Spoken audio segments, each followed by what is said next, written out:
Là, nous sommes au bord d'une très jolie petite rivière bretonne, la Hère, c'est-à-dire l'eau rouge. Et avec Jean-Luc, nous allons attaquer la truite au ver au mort. La Hère se jette dans l'Élé et parfois, il y a des truites de mer et des saumons qui remontent.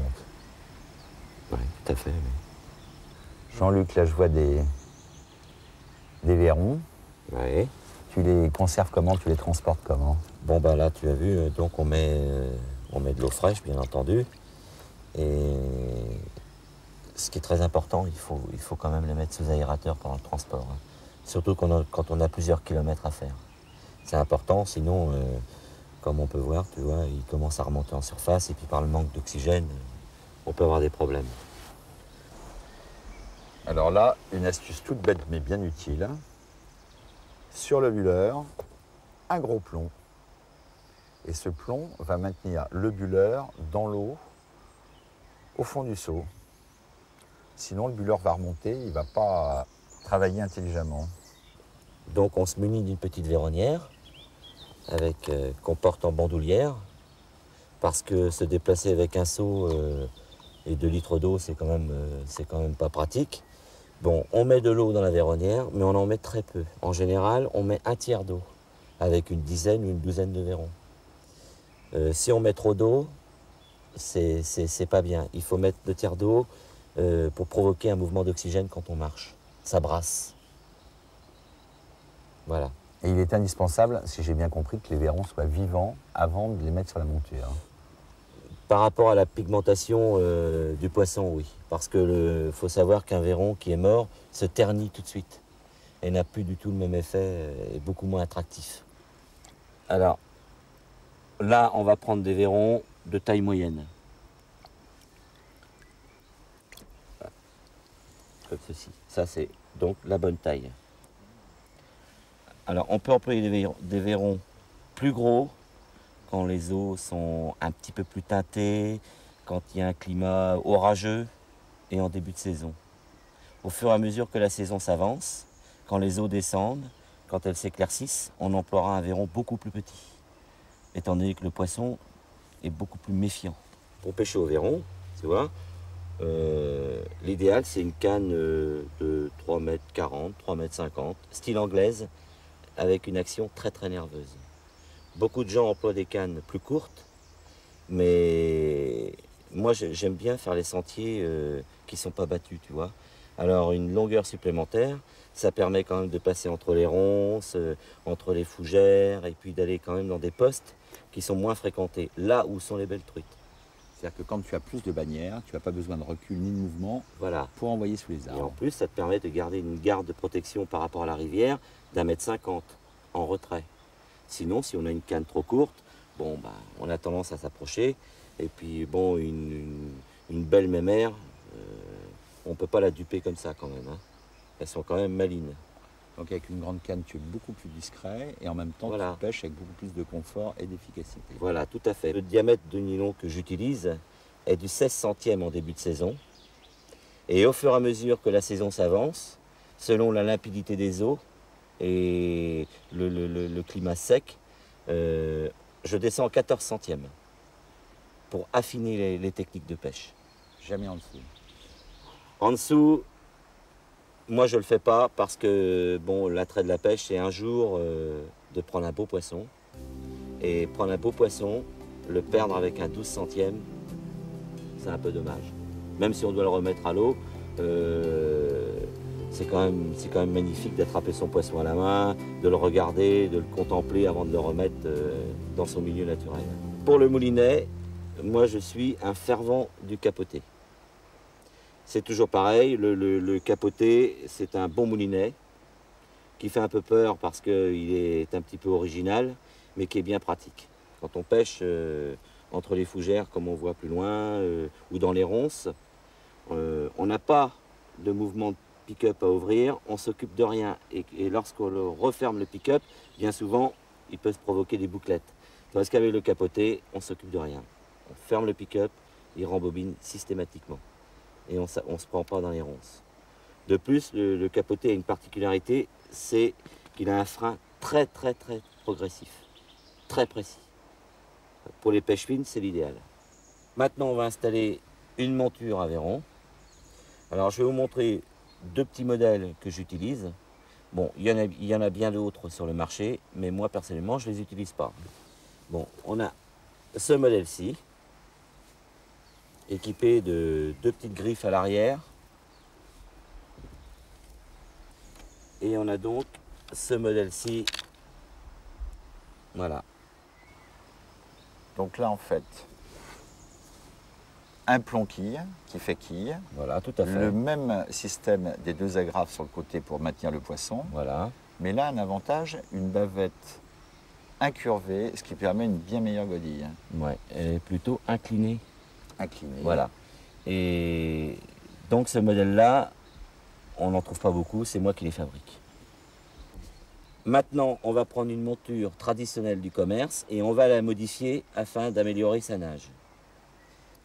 On prend un coupe-ongle, on prend la monture, on s'arrange bien pour que les griffes soient en haut et on va enlever une petite partie de rhodoïde sur le haut de la godille. Je vais mieux me prendre que ça. Voilà.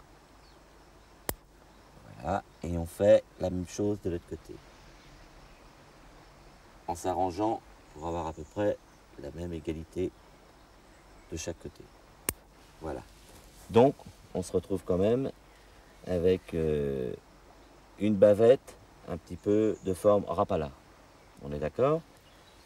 Ensuite, on la prend entre les doigts et gentiment, sans trop forcer, voilà. On incurve légèrement comme ça. Il y a un peu d'inclinaison. Voilà. Bon, si bien que maintenant, on va avoir quand même une godille traditionnelle qui va fonctionner comme ça. Maintenant, on va installer notre monture à verron sur le nylon et préparer notre montage. On enfile le nylon dans la monture, la bavette vers le haut. Hein? Voilà. Alors ensuite, on prend un verron. Alors, qu'on tue, bien entendu. On prend une petite aiguille qu'on passe dans le nylon.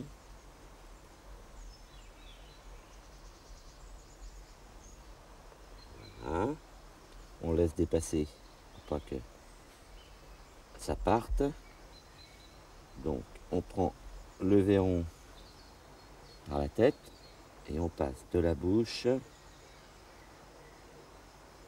et on ressort au niveau de l'anus.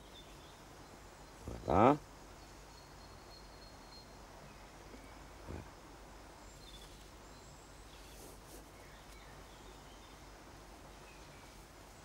Alors, ensuite, on va positionner le verron sur sa monture. Voilà.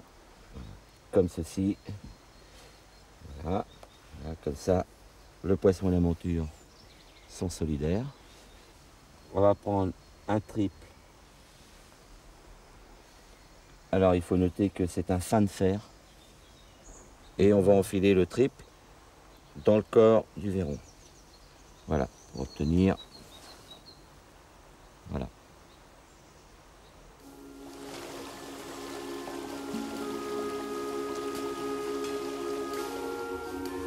Un petit peu sous l'arbre.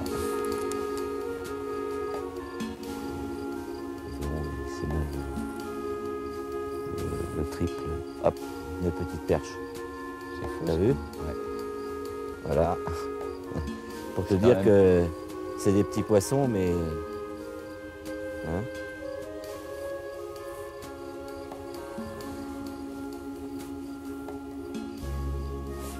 Il y a eu un petit remous derrière encore.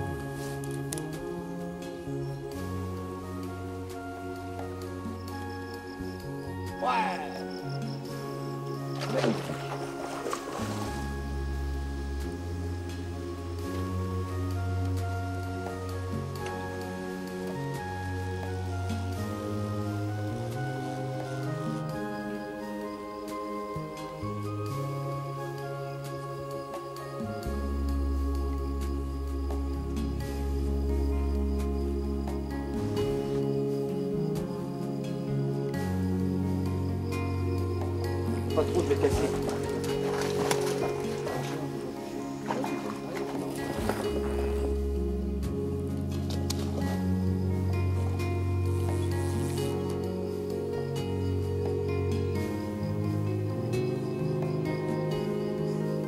Ouais, c'est bon.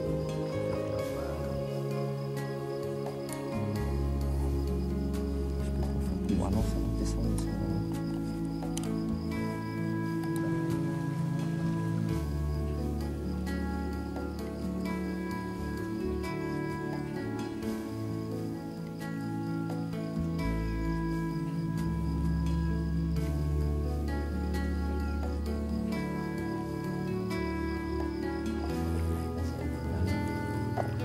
Attention, fais attention au nylon.